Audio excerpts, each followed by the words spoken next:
কিছুদিন আগে আপনাদেরকে শারজা মসজিদের ভিতরের অংশ দেখিয়েছিলাম। আজকে বাইরের কিছু অংশ দেখাবো। বাইরে বলতে বাইরে টাইলস করা আছে। এই টাইলসগুলো সাদা এবং খাকি কালারের। এই সাদাটা সৌদি আরবের মক্কা মদিনায় যে সাদা পাথর বিছানো আছে, যেখানে খালি পায়ে হাঁটা যায়, এই পাথরগুলো গরম হয় না। এবং এটার পাশে যে খাকি কালার দেখছেন সেটা গরম হয়, কিন্তু সাদাটা গরম হয় না। সাদাটা সৌদি আরবের মক্কা মদিনা কাবা শরীফের যেই পাথরটা বিছানো, সেই পাথরটাই। এই পাথরটা আসলে আসে তুর্কি থেকে। তুর্কির থাসুস দ্বীপ থেকে এই পাথরটা কাটা হয়।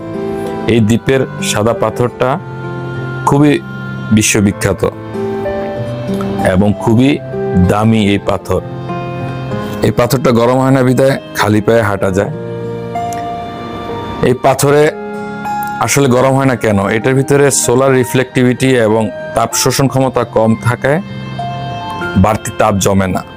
তো বাড়তি তাপ না জমার কারণে এই পাথরটা গরম হয় না, তাই খালি পায়ে হাঁটা যায়। এই দেখেন আমি পা রাখছি, এত 45 ডিগ্রি সেলসিয়াসেও আমি পা রাখতে পারছি। কিন্তু এই যে লাল পাথরটাতে রাখলাম যে ওটাতে গরম হয়, কিন্তু এই সাদাটাতে গরম হয় না। কেউ গেলে সরাসরি আপনারা যাচাই করে দেখতে পারবেন। ধন্যবাদ সবাইকে ভিডিওটা দেখার জন্য।